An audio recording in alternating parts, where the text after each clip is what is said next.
Greetings and salutations, everybody. Welcome to Old School MMA number 3. Going to be talking about Jeremy Horn. Number 2 is talking about Yuki Kondo, the first light heavyweight UFC contender that I fought in just my 5th fight.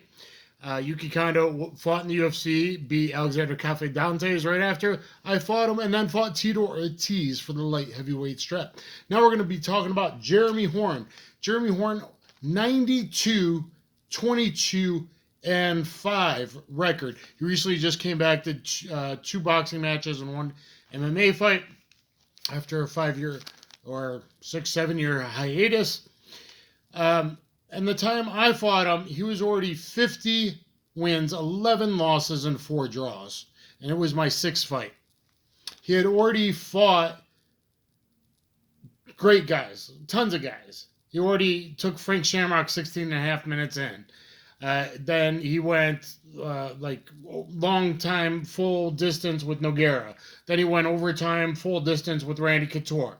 The guys that just after that were the UFC light heavyweight and the UFC heavyweight and Pride heavyweight champions.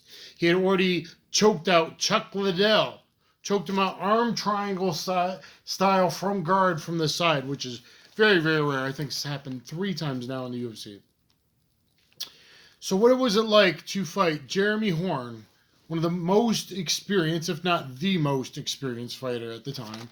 Him and another guy, I don't want to say his name, he is a bad guy, went back and forth. So, one of the most experienced fighters in the world. What was it like to fight one of the most experienced fighters in the world for $250? Back when you did it to show how big a balls you got. And it wasn't all about just money and getting on TV like a lot of the fighters that are just athletes now, trying to get paid because they weren't good enough athletes to go in another sport that pays better.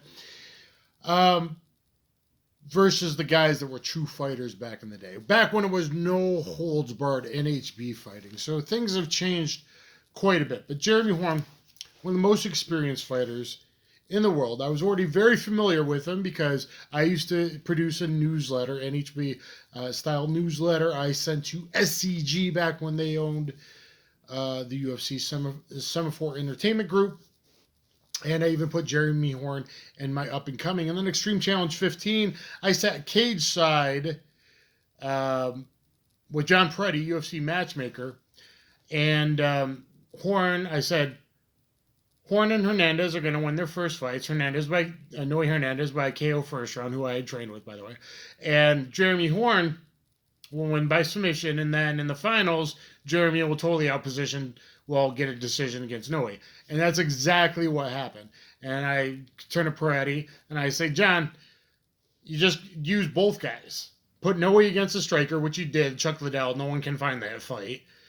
They banged it out pretty good. Chuck got a few takedowns. Noe versus Chuck, and I said just put Jeremy Horn against another grappler, and he put Jeremy against Frank Shamrock, which was a Night of Champions, which was really UFC, I think, 17, and they sold that Night of Champions with one new fight, title fight, Jeremy Horn versus Frank Shamrock. I don't think it was a title fight yet. So he did, however, fight Chuck for the title in a rematch in the UFC. So the second guy that I fought for the light heavyweight title. Second guy in just my 5th and 6th fights, I was fighting the most experienced fighters in the world.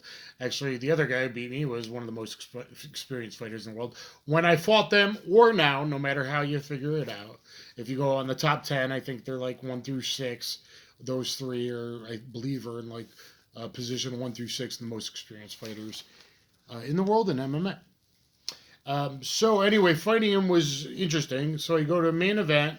I believe it was October 28th of 2001, Minnesota. So just before Halloween.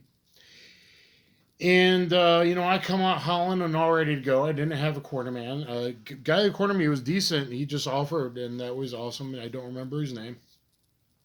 Go back a bit. So they tell me that pros don't win. That's only for the amateur guys on the card. I'm like, no, pretty sure that's wrong. I want them to weigh in. And they fought and fought. And I said, I just want to see him set on the scale. Guys, I asked for this fight. I just want to see him step on the scale. And the reason why is because I had studied so much of his tape that I knew that he usually lost his first win 2 to 3 minutes into the second round. He would lose his first win, be really down cardio-wise. His power meter would go down for about a minute, and then his second win would kick in, just like it does with a lot of fighters. Okay, so I was hoping to be able to exploit that in the second round. So anyway, I say, well, I'm 205 on the dot without cutting a single pound. I didn't cut weight, mind you. Okay. And they tell me that, well, your contract says 210. Email contract. So the email had said 210, even though light heavyweight was 205, whatever. That's another story of how I got the call to make the weight classes and Tito and everything else. We'll get into that when we talk about Tito. But he weighed in at 210.9. Meaning, I think he was 218, 220, that he had just been against Randy Couture in rings and was cutting down. So he would definitely, he had some water retention and was going to be, probably stronger than me, or at least as strong as me, since I didn't cut weight. But I was hoping that would hurt his cardio in the second round. Anyway, either way, you would have won anyway because he's vastly more experienced fighter. Always known as a very, very good grappler. Jiu-jitsu black belts like Kenzo have spoken about Jeremy's grappling ability. You saw him totally dominate Frank Shamrock. When you go to decisions, Randy Couture and Nogueira already before I fought him. You're a very good grappler. So first round, I actually think I was more aggressive. If you watch the first round on my channel, Dan the Wolfman, or the full fight, I think I have both up. I think I would have slightly won the first round. So I didn't land clean, but I saw the way he covered. I was hoping to do a wraparound long hook on him just above his guard. I pretended to be tired 1 second and threw a right high kick, and he laughed because he realized I was baiting him. I tried to fake him out, and I dropped my hands, and then, boom, I threw a right high kick without a setup, just really fast. And trying to catch him with whatever little I could. So, he was throwing all kinds of strikes too. Just putting that out there if you actually watch the video. And anyway, I think I would have slightly won the first round. And the commentators said Dan's acquitting himself really well in this, given especially the disparity in our level of experience. This is only the 5th year of true MMA training, the 5th year of my jiu-jitsu kind of catch wrestling training, mind you. In second round, I started with the boxing blast. He changed levels, picked me up. I repped a pretty tight guillotine and was putting my legs around him, so he knew if he slammed me, he was in potential of being in a guillotine with a closed guard. So that got him to release. I pulled up his head, which allowed me to drop my legs back to the ground. Whatever. I forget exactly what happened next. Shortly thereafter, I think from a Muay Thai style clinch, he was able to toss me to the ground. Sort of an Osoto Garry, I think. And then went to mount. Now for mount, I was able to control him and hug him and hide out pretty good. And then he hopped off to knee on belly. And he looks up at the ref and asks if elbows and knees are allowed. And I said, just knees, no elbows. And so then he goes to knee me in the head, and then he goes, I think a second time, where I timed it the first time, I forget which, and then I went from my cover to a backdoor underhook escape. I got back to the feet really nicely, but immediately grabbed me in a Thai-style clinch, did a nice back pivot, 90-degree back pivot, high knee, a special way of doing a knee, just a high lift knee, caught me on the chin, I dropped, the referee stopped it. Okay, so TKO for Jeremy Horn, which is interesting because Kondo is known as the vicious striker after just knocking out Saulo Ribeiro. Everyone said he was going to knock me out. Kondo actually submitted me with the knee bar, spinneroonie knee bar, and Jeremy Horn, the amazing grappler, TKO'd me. I wasn't knocked out all the way. The ref had moved in and stopped it. Back in the day, you can see me kind of tapping the mat after. That was signifying, yeah, you beat me, buddy. That was a crying uncle, more of a thing back in the day. after the referee had already stopped it, for the record. So anyway, it was quite the experience to go with such an big name experienced fighter. He had very good balance. That's what I took from the fight. I didn't find him overly strong. I didn't find that he hit overly hard. Obviously, then knees to the chin, drop you right away, like BJ Penn did to Zaduno or someone back in the day. One knee to the chin beats, 8-10 punches to the head often. Okay. But I found him to be very good balance, which I later found sparring Yushin Okami as well. A guy who doesn't give kazushi. A guy who doesn't make mistakes. He has experience to just kind of see the fight through, and then when you make a mistake, he'll capitalize on it. Right? So I got thrown. I made that mistake. I got back to my feet, and, well, I got hit. So that's a mistake, I guess. So great job to him. After this fight, by the way, Dana was aware the fight was happening, and Dana said give him a call if I managed to beat Horn. Later, maybe someday, I did almost get on the Ultimate Fighter 3, but that's another story. So anyway,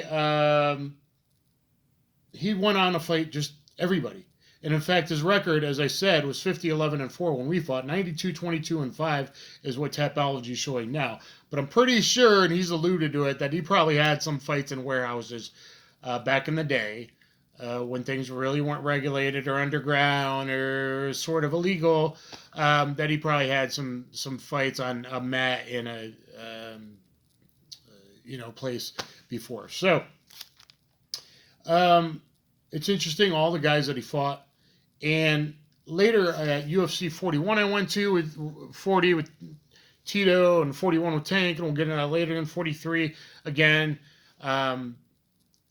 he was coaching Ian Freeman, and I was friends with Ian Freeman, and so I said, hey, do you want me to help out, being a sparring partner? So actually Jeremy Horn coached when I pretended to be Vernon White, and I have a couple pictures from that, sparring Ian, and I kept turtling and doing Kimura double wrist lock attempts as Vernon would always turtle. And it's the same thing that happened in the fight. So Ian Freeman and Vernon White fought to a very exciting but rare draw at UFC 43. Then we went and got Chinese food after. So I've hung out with Jeremy a little bit. WEC, I said, hey man, do you mind if I sit with you? I sat and talked with him a little bit. Watched some of the fights at, I think, WEC 7, I think it was, in Vegas. It happened. And later, when I was at Militich's camp, 2005-2006 era, Jeremy came for a visit. And I said, dude, I don't have a lot of money right now, so I don't want to pay you for a full one-on-one private, lesson. But do me a favor, which I'm sure you'll be happy to do. Let me pay you half your fee and to roll with me nonstop for 30 minutes. So I rolled with Jeremy Horn nonstop for 30 minutes. Mind you, I'm a 5 years in blue belt at this time. And he's already really, if you look at his skills, Couture, Nogueira, these guys, and what Henzo was saying, I think at the time already, Jeremy's already a no-gi black belt. Jeremy's already a no-gi black belt in reality, in his skills. And in those 30 minutes, he tapped me out 6 times from what I remember. One of them was with a butterfly backbreaker, so I learned that from him. And one of them was from the double knee ride shin choke, which I put in a lot of videos on my Combatives of Street Jiu-Jitsu DVD on BJJ Fanatics. Highly rated. Check it out. 4.5 hours long. So I think that's a great control position. So those were 2 of the submissions that I remember. He did submit me 6 times. And we went hard. That's how I trained at Militich's back in the day. We did 1 hour of rolling nonstop, like 5-minute rounds, hop on somebody else, go again. Full power, not this flow roll BS. So I learned that. So that was my last time seeing Jeremy in person.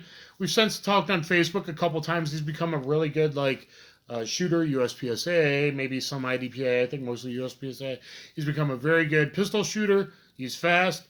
He started in Jiu-Jitsu, I think, under the same people, Robert Busey's Warrior, that Morris the Ninja, which had we watched that prelim fight of the back roll into a guillotine and elbows, we'd all be doing ninjutsu instead of Jiu-Jitsu.